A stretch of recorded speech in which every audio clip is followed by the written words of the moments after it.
art is important to me because I think it's the best form possible or available for one to express him or herself. So I use art to express myself. That's why I think art is important to me. My style of art, my style of cartooning is more or less the traditional way of drawing cartoons, ink and pen.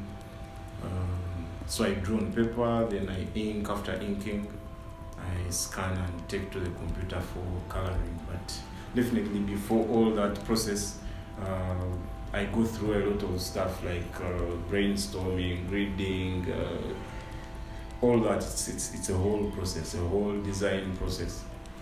Like for the society cartoons, entertainment and stuff, you focus on what's trending. Sometimes you want to advance a cause for the political cartoons, and otherwise economy, when the budget is being graded, you focus on. Actually, it's how I select my cartoons or how I select the topics to work on is dependent on what's making news, what's trending. Basically, that's it. That's how I select my topics, my cartoon topics, what to draw about. Dialogues are important because out there is a misconception. There's a misconception about art, and especially my type of art, editorial cartooning. There are people who look at cartoons as a mockery of public figures. They think you're mocking people. So when you have such dialogues and people come and learn and understand more about this trade, okay, not a trade, but this style of art and stuff, then you help enlighten people, especially those who oftentimes misinterpret our kind of art. This particular one, there's been a trending topic on the social media, the face up challenge. So, which is basically more of a society cartoon or a society kind of stuff, kind of content. So I thought I would find a way to combine the two, politics and then society, to appeal to both audiences. And the best way was because this is the president. The president is a guy known to not fancy. He doesn't fancy the new technology or new media that much. He holds this a small phone of his, and so I was just trying to make fun of the whole face up challenge and bringing the president into the mix, like how he would react to the challenge, or like making this one as a fun cartoon. Rita, I come to you on that similar subject. I know young ladies like yourself tend to shy away from politics, and as an artist, do you feel sometimes that you're forced to, shy away from art that would be deemed political? Personally, I try not to be involved in politics so much because it tends to create a lot of controversy, and art in itself is already controversial. So you can imagine what you do if you added politics. But then I think there's also like the aspect of being a girl. Like naturally, we tend to shy away from things, but when you actually do things that people don't expect, it's when you actually make a change. The thing about being a female artist, okay, not speaking for myself, but speaking for like what I know about female artists, because I was once like that before. I felt like I had to do so much to like stand out from the guys, because most times when you hear about art, no one will like think of a lady. I remember when I just joined art school, and like I would go back home for holidays and people would ask me, so what are you studying at campus? Like, art. Are you doing fashion? No, I'm not. I didn't even specialize in fashion. So I with politics, really, I think it's a good shot for also female artists. I would also do it at some point, like try to communicate something political through my work. Just that my work is not really in that line yet as of now, but I'm sure there'll be a point in the future where my work would be in that line, and I would definitely give it a shot. Yeah.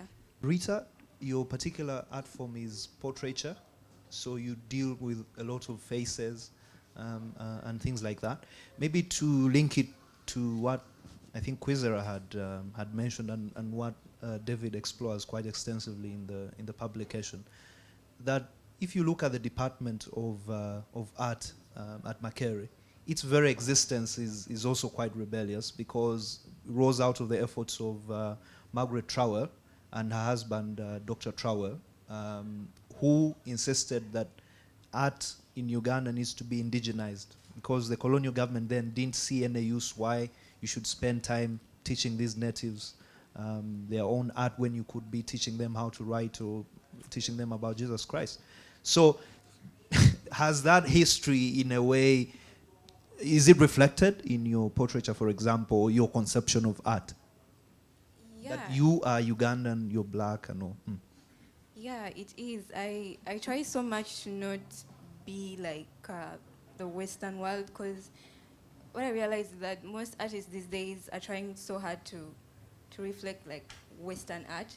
So as much as it's portraiture, you can't just draw a face and it's just a face. Like, it should have some meaning. So I'm more of a realist when it comes to most of my portraits. I use pencil, and I do scribble sometimes using like digital work and all that. But the thing about portraiture, you shouldn't just, it's not just about a face. Okay, there's the part where you're commissioned to make a portrait for a client or something, but then personal work, I try so hard to communicate something, a feeling, an emotion, a phase, a stage, something that I came out of. I'm always very personal with my personal portraits.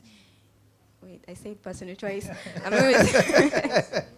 I'm always very personal with my portraits. Yeah, so I do, because Margaret Cho was in her teachings of art, she was not trying to make artists to be Western. She wanted she wanted her students to reflect Africanism, not just art like West. Yeah, so I do believe my work is reflected. And speaking of portraits, I think you guys on the panel have something quite interesting and in common. The kind of people you've chosen to draw portraits of. I know you've drawn a portrait of the president, and you had chance to exhibit it, to exhibit the portrait to His Excellency. How was that? I mean, as a 22-year-old artist, having chance to meet this most powerful man in the country and present to him your work. You know, the story behind that portrait, most people actually don't know. I did that portrait like way before I even handed it over. Like, I just did it some time back. I had some free time from school, and I was like, let me just do something. So when I showed my mom the portrait, she was like, maybe you should actually, one time hand it over to him. So she kept on looking out for opportunities for me to like hand it over. And it actually happened like 1 year after I actually did the work. The work was like at home the entire time. Yeah, and what did His Excellency say? He was very impressed. He was very impressed. It was a very nice experience for me. I actually didn't see it coming, because I was just told like the day before, like, get ready, he's going to be around and you have to like present it. I had to like hurry and frame it and all that. Yeah, so it was, I felt different in a way. It made me realize that I'm actually worth something as an artist, because it's the very rare cases where you feel like your work is valued. Like, as much as you do commissions, there are very few times when you actually feel like your work is worth something. And that was one of those times for me. Yeah.